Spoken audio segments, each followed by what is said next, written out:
Chasca is the brand new Animo DPS, or should I say Rainbow DPS, because she can infuse her kit with any swirlable element as long as that element is in your party. Because of this, it was really fun to come up with some interesting teammates for Chasca, and like some other characters that have been released before, she feels like a character released before her time. The supports available right now just aren't the ones that she really would like to use in an ideal situation, and so if there's any character that's going to improve, it's this one. Still, she has some very solid performance and some very interesting teams, my favorite being a Shenhe team, which we haven't gotten a new good Shenhe team in a very long time. I tested that and 25 plus other teams. We're gonna break them down all in this video to help you decide if you should get her and how to make the most out of her if you do. Welcome to Jello Impact, where we build and test every single character to help you decide who you want to wish for and build. Our previous giveaway was won by Fairy Sun. Make sure to message me in Discord to claim your prize. You will need to prove your Tactor account, and if you want to win a copy of the Pyro Archon or her weapon, I just posted a brand new guide to Tactor, how to build all the meta 4 stars in Genshin Impact. It's a great article and you can send it to your new player friends, and there's going to be more 4 stars added to it over time. All you have to do is comment on the article to get a chance to win your copy of Moika, and it's free to do so. Chasca's skill is the main point of her kit. It loads a lot of bullets. The bullets load as long as you are using the charge shot while in her skill infusion state, and they fire automatically when the clip is full. The order that the bullets fire is random, and depending on the order, you can get powerful elemental reactions such as melt or vaporize. Unfortunately, there's no way to guarantee this, so you just kind of have to hope that you get a good reaction. She will infuse these bullets based on the other elements of your party, and she also gets a huge damage bonus for these bullets, so you really want to have swirlable elements in your party, which is of course Pyro, Hydro, Cryo, or Electro. You can have other elements in your party, and sometimes that can be worth it, but you do lose damage on Chasca, and so there are certain Abyss situations where this can be good. Most of the time you will want to fill up your team with Pyro, Hydro, Cryo, or Electro. Her burst does a basically similar thing, but just fires 1 instance of damage. It is a really strong burst, but her skill is more important than the burst. She has a reasonably high 60 energy cost, and because she doesn't run other animal units on the party, you lose quite a bit of damage for doing so. Oftentimes you won't burst every rotation, and that's okay, just use it when available. Ideally, you want to use it after firing all of your other charge shots. She has a couple really nice pros and some pretty considerable cons in terms of her gameplay issues. Starting with her cons, you have to have an enemy in sight to charge your bullet. So if an enemy runs off screen or appears behind you, or one enemy dies and you're not facing the other one, you won't be charging your bullets, but you will be wasting your Night Soul state, which is not great. It would be much nicer if they let you charge the bullets even when you weren't facing an enemy. I don't know why she works like this. Most characters do not work like this. It's not a huge deal, but it is annoying and something to keep in mind. Her AoE is bad. It splits up her single target. Even though it feels like she's doing AoE, she only does single target damage, but she can do it to multiple enemies at once. And while this is kind of okay, because if you're fighting very weak enemies, maybe you can one-shot multiple small mob guys instead of wasting all that damage on one, being a pure single target character. It would be nice to have at least a little bit of splash damage from the bullets instead of it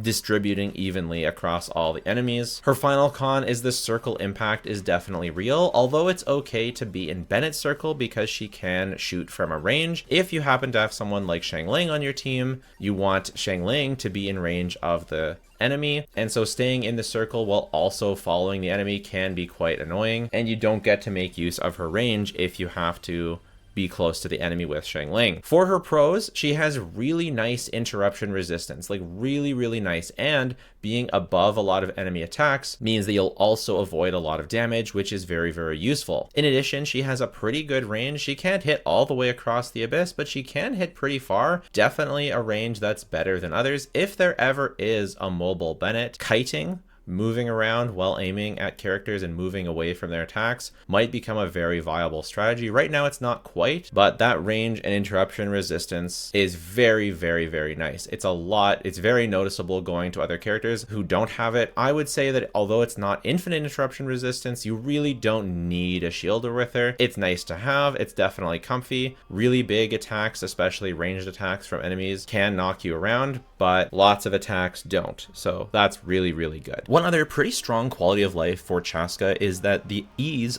that it is to get her max damage out. Although there is some issue with enemies moving around quickly and maybe not being able to charge your shots as fast as you possibly can, as long as you are able to charge the max amount of shots, it's very generous with the aim. Sometimes the enemy is almost off screen and it still hits them, which is just very nice. Unlike other characters who have a lot of finicky mechanics or combos or different things to make sure you get their max damage off, Chasca is kind of like Neuvillette in that it's almost impossible to mess up. And so even if her total max DPS may not be as high as some other characters, the ease of which that it is to get all of her damage out might make a lot of people feel like she is quite strong. The in-practice performance of her for a lot of players might be quite strong, and thus I expect her to be a pretty popular character on mobile. There are also a lot of pros and cons when it comes to team building, but we'll talk about that in the team section. For now, let's go over her build guide.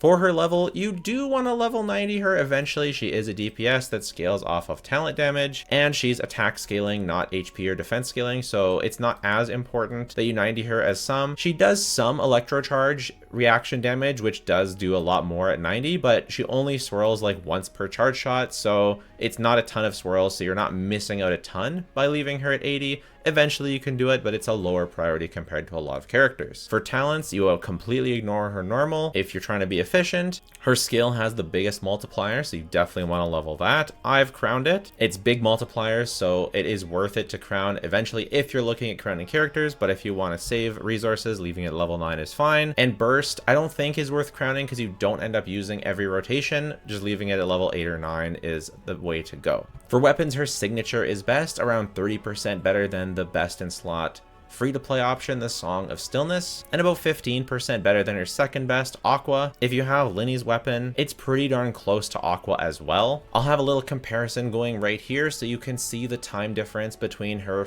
signature, Aqua, and Amos. Amos is actually a bit worse than her best 4-star options, so if you have a 4-star option, you can see better numbers than what you're seeing from Amos, and slightly worse numbers than the First Great Magic. And I did want to test the First Great Magic in case you lost to it, and then you can see the difference between First Great Magic and her signature and see if that difference is worth it for you, whether you want to keep going to your fate point or just say, hey, First Great Magic looks great on her and it's not all that far behind, so give that a check.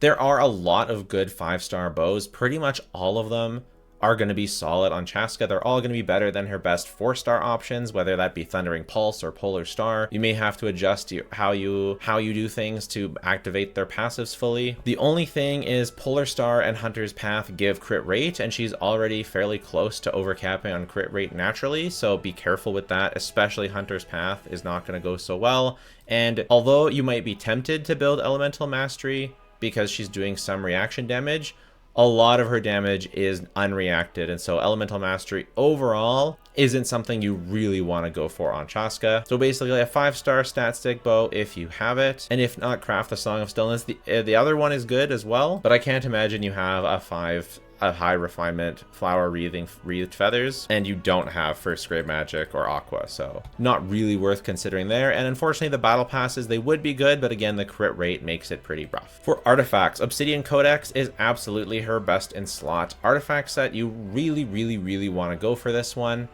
Very much worth farming. Don't mess around. Farm Obsidian Codex. Don't worry about anything else. So part of my team testing was testing different goblets and different sands on the same team with Chasca, just because I wanted to get the practical difference between the goblets, because you've heard conflicting reports and I wanted to test it myself. You know, should you be using Attack Goblet, Pyro Goblet, Cryo Goblet? Generally speaking, I found Attack Goblet the most sort of consistent.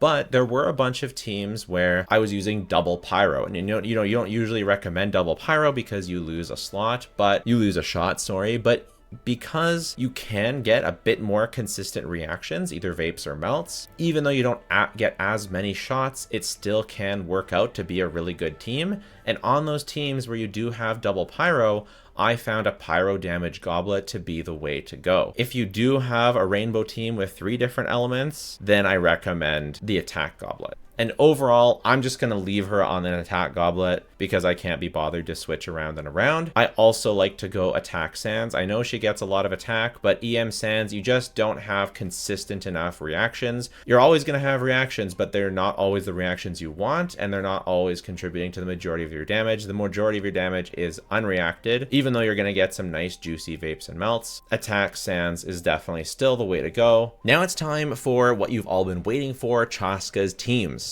We've got 20 teams here, and I tested multiple goblets, which I counted as different teams, as well as a bunch of teams that were so bad that they didn't make the list. A couple things to keep in mind when looking at the time. I wanted to test versus the lava guys, the chamber one of side one of the abyss, because you've got a bit of single target and a bit of AoE.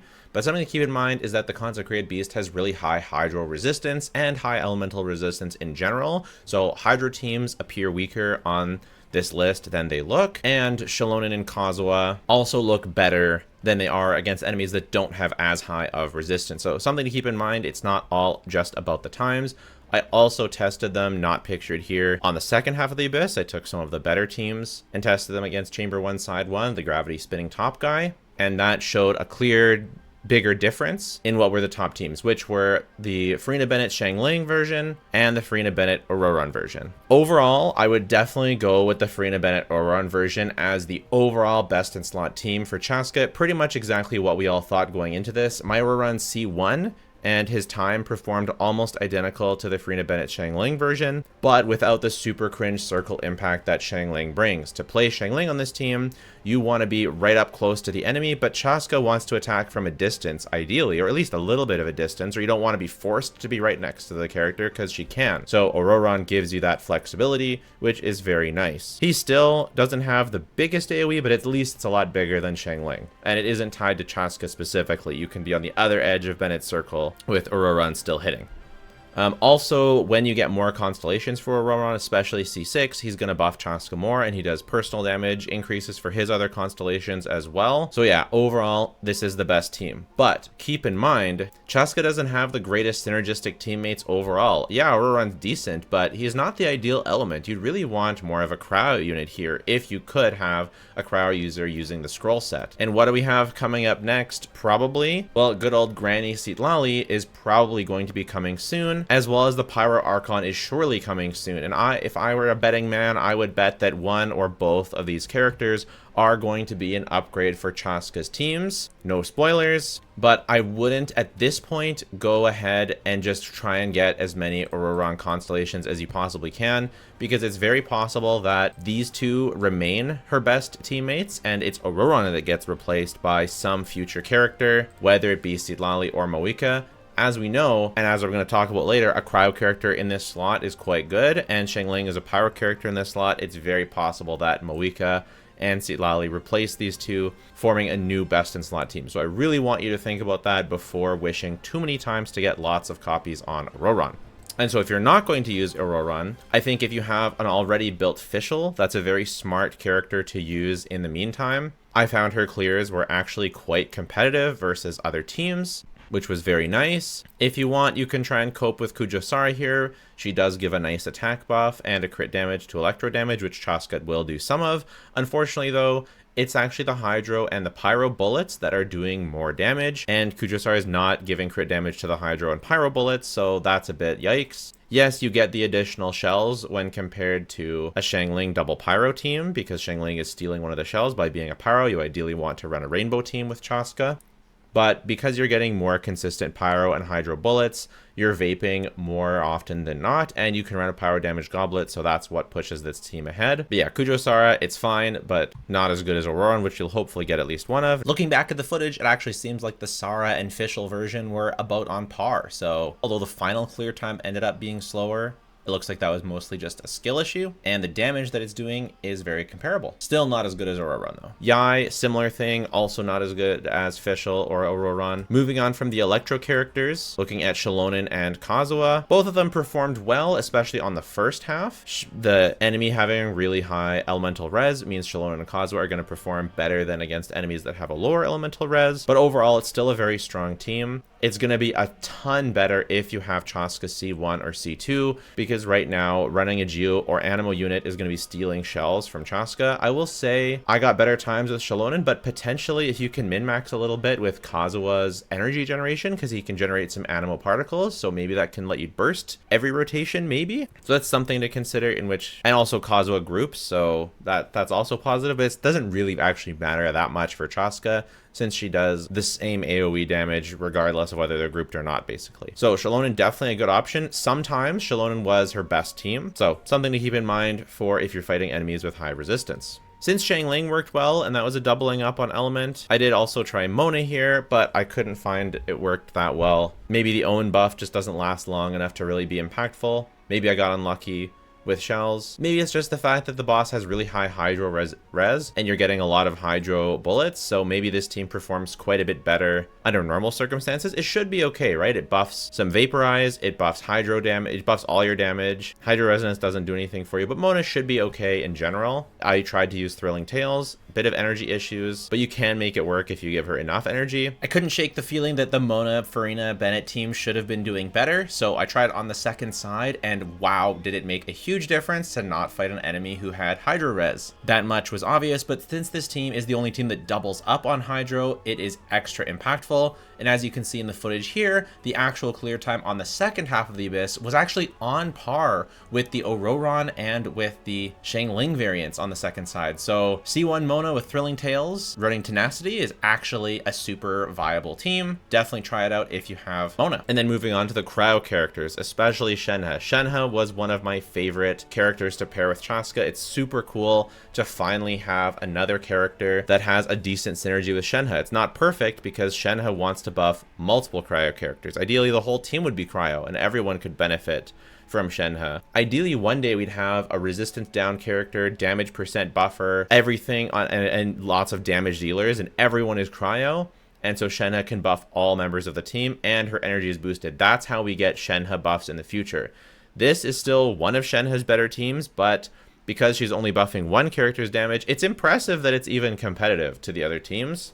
But even as is, it's not as good as the others, but it's nice to have another team for Shenhe. Definitely wouldn't recommend getting Shenhe for Xilonen, but if you do have her, definitely give it a try. We tried other Cryo characters in this slot, being Layla, Diona, and Rosaria. Rosaria's circle impact is just too cringe. Diona gives some extra Furina stuff. Layla buffs some charge attack. Diona gives some EM. Overall, they performed quite similarly, with Shenhe coming out just on top. But things got even more interesting when we replaced Furina. Replacing Furina with Xiangling and still using a Cryo unit means we're going to get much more consistent melts off. And I found both Shenhe and, surprisingly enough, Diona both performed very, very well on this team. I do have C6 Diona, so we're getting the Elemental Mastery buff.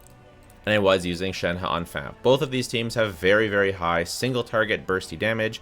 You've still got the cringe circle impact with Xiangling, and you're losing damage from having to run 2 Pyro characters. But overall, I was very happy and very impressed with this team.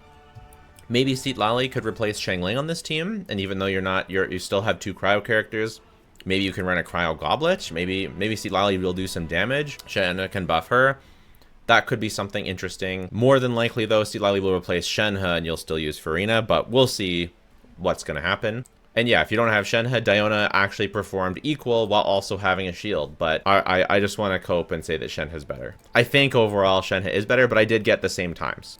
If you don't want to do cringe circle impact, you can change Xiangling for Xilonen. You're still not getting the bullets, but at least you don't have to stay right with the enemy. This team, again, is buffed because of the increased resistance. So overall, the Xiangling variant should be better, but the circle impact is really cringe. So do what you will. Keep in mind, you might be tempted to use Kaya, but aside from the circle impact issues you would face, the Kaya circle hovers up with you above the enemy, so that will not work at all. And running Layla in this slot did work, but it wasn't as good as Diona or Shenhe for me. I also tried a double cryo with Ganyu and Shenhe, but I didn't think it was that great personally. I tried to do some cooking, replacing Furina with Mona. For some reason, I just couldn't get it to click. Mona Thrilling Tales plus Omen buff should be solid, but whether it's bad RNG or whatever it is, it didn't seem to work out very well for me. We also tried to replace Bennett with Chevreuse, because Chevreuse, even though it's not a strict overload team, you still get the C6 buff, buffing pyro and electro damage, and Chasca's doing both pyro and electro damage on this team. Overall, it was okay. Wasn't as good as Bennett though. Bennett's buff is just too good. We tried to do a Hyper Bloom team, but unfortunately it doesn't work at all because Kuki Ring follows you around in the air and doesn't hit on the ground.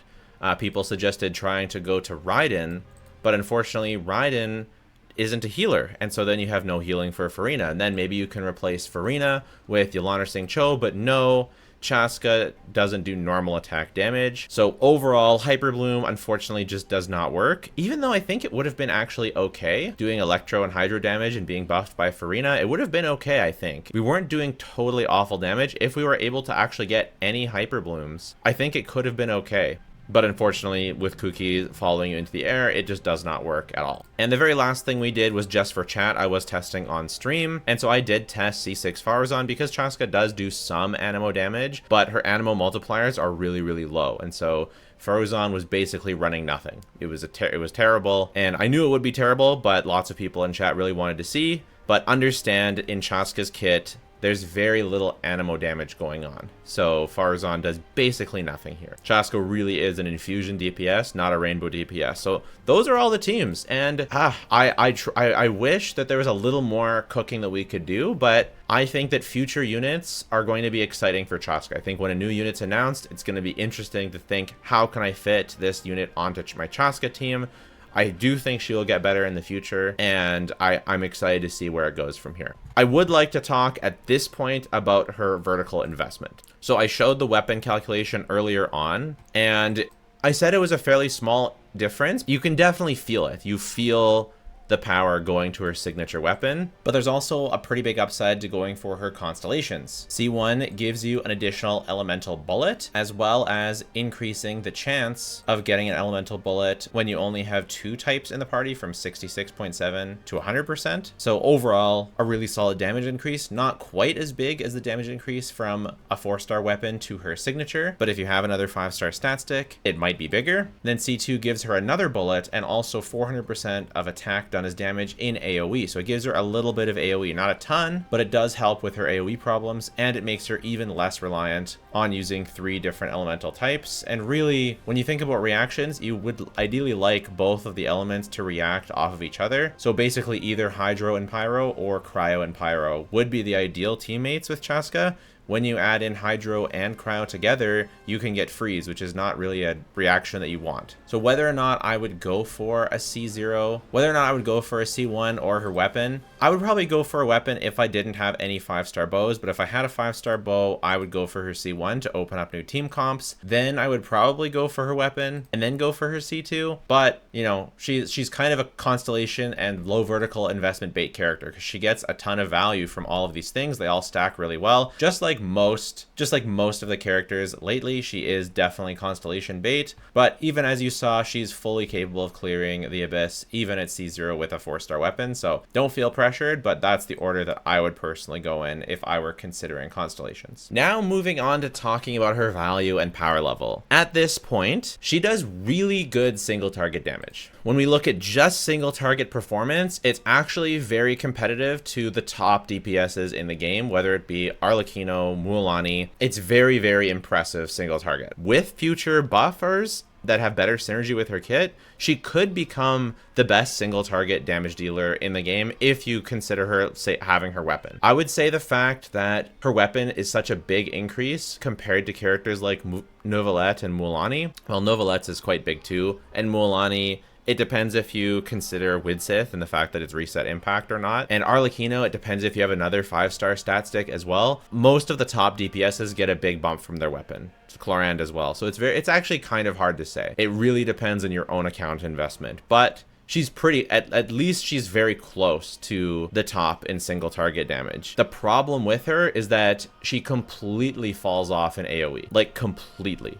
One of the characters that was talked about having worse AoE was Keqing, but Keqing has way better AoE than Chasca because Chasca effectively has 0 AoE. She splits all of her damage equally amongst the enemies on the field, and so the more enemies there are, the less damage she does, period. There are quite often single target abysses on one side, but often there's 2 enemies on at least 1 or 2 of the chambers and AoE full AoE on the other side. So she's very much a single target reliant character. And because there are characters like Novelette who with similar investment do very similar single target damage but have so much AoE, and even Mualani who does better single target damage, maybe not much better depending on the investment levels, but at least very similar, and also has better AoE. You know, Arlecchino who does probably about equal single target damage but also has better AoE. Navia who does probably a bit worse single target damage but has better AoE. Maybe it's very comparable. I'll have to do a lot more testing on, you know, an equal playing field. Basically what I'm saying is I think that she's Natlin mid, and that's the title of this thumbnail, I think, which means we've had Mualani, we've had Keqing, we've had Shalonen. These are meta defining characters, maybe not Keqing as much, and Chasca just comes in below all the Natlin characters we've had so far. She's probably the worst, total package included, she's the worst Natlin character so far. So she's Natlin mid. But I think a lot of people are saying that she's bad, or saying that she's Clorand level, which I find is hilarious because Clorand is very strong. And I'll keep singing Clorand's praises till the cows come home. But I think Chasca is much stronger than people are giving her credit for.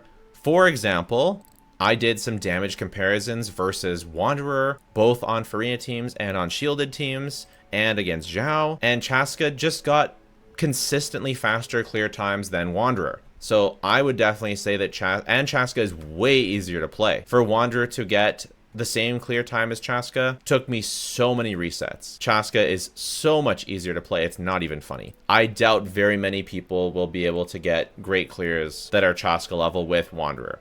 I think Wanderer is a good DPS and goes up with the other good DPSs if you play him right, and same with Zhao. But I think Chasca being able to do slightly more than them, if not about exactly the same, with worse supports for her and with a much lower skill ceiling or a much lower skill floor, I would definitely say Chasca is a better character than them. I would say that she does, you know, comparable single target DPS to Hu Tao, worse AoE, but requires so much less headache and so much less skill. So for that reason, I would put Chasca on the tier list right around the same level as Hu Tao, Alhaitham, Clorand, etc. Slightly behind Navia. I would put her below Clorand, but I know that's a super hot take, but slightly below Keqing. And personally, I have Mualani, Novelette, and Arlecchino in no particular order as the top 3 DPSs in the game, with Chasca pretty comfortably in the next tier of DPSs, which are the really good DPSs. So despite her being Natlin mid, she is overall Genshin Impact high tier. And I expect her to improve a lot in the future. In terms of value, it's not like she opens up new teams, really. So she's not really a value meta pull, but she is the only character that can play Chasca teams. And I think the playstyle is very fun. It's going to be very fun for a lot of people, and it's pretty easy to play. So for that reason, I still think she's a good pickup for a lot of players who, especially players who are a bit more casual. I think you're going to see really good performance out of Chasca. Keep in mind, a lot of people that have tested her saying she's mid. She scales very heavily on talent damage and level and artifact quality, and people just haven't had a chance to raise her really fully.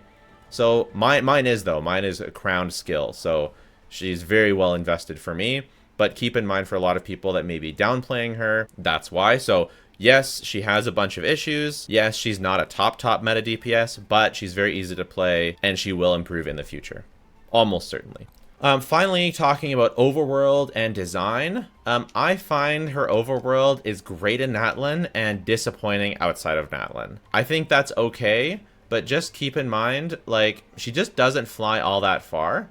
It's a decent way, you know, especially if you pair her with other overworld exploration characters, such as Mualani or Yelan or what's her name, Shen Yun. You know, especially if you pair her with those other characters, her exploration is pretty decent. But vertical traversal, she runs out really fast. Horizontal, if you sprint, it's really fast. If you don't sprint, you know, it feels a little bit slow. It feels a bit slower than running, if not the same speed, right? Run. Yeah, it's about the same speed as dashing. So overall, I think she's an amazing exploration character in Natlan, but I think outside of Natlan, also she doesn't restore stamina while she's moving, which is a pretty big negative in my opinion, in terms of exploration prowess. So she's definitely one of the better exploration characters. Flight is OP. In Natlan, she's absolutely OP because of the phlogiston thing, but outside of Natlan, you know, she's just solid. And I'm a bit spoiled. Okay, she's not just solid. She's very good, but she's not insanely broken. She's still one of the best exploration characters, even outside of Natlan, if you don't include Yulan C1 or Shenyan C1. But let's see. She goes a little bit faster than Wanderer for moving. Let's see how far they can both sprint. I'm curious. So we start here. We go up. And we sprint. She goes right here. Wanderer, he did turn around there. I think he goes a tiny bit farther. So we'll go from the edge of this rock, so we have a really obvious. He gets exactly to the edge here. Okay, and we'll turn around. Chasca. So she gets a decent bit further, actually, than Wanderer. So that's pretty interesting. Who did it faster? Yeah, and let's look at vertical. So he can get here. I think there's like a trick you can do to go faster or whatever, but I don't know it, so I'm just gonna. Yeah, he can get to the top of this cliff reasonably speedily. That's pretty good. Okay, let's see. So Wanderer, he can go up and up and up and up, and he can get a bit higher than this cliff reasonably speedily. Whereas Chasca, oh, I messed up there. Whereas Chasca will go up and up and up and up and up and up, and she goes a bit higher actually. So, maybe I take it all back. Maybe it just feels disappointing after being in Natlan. It's actually power creep. It's actually better than what we've had before. It just feels more disappointing after her being so busted and broken in Natlan. So, yeah, I think I stand by what I originally said in my pre-release for Chasca. She's a contender for a top DPS, especially if future supports come in. Like, not really a contender. She's not a contender right now, but if the right supports come out, she could be a contender to at least being in the same conversation as other top characters, if the right support comes out for her. And more than that, if you include her exploration potential of being one of the best explorer characters in the game, there is a lot of value in that.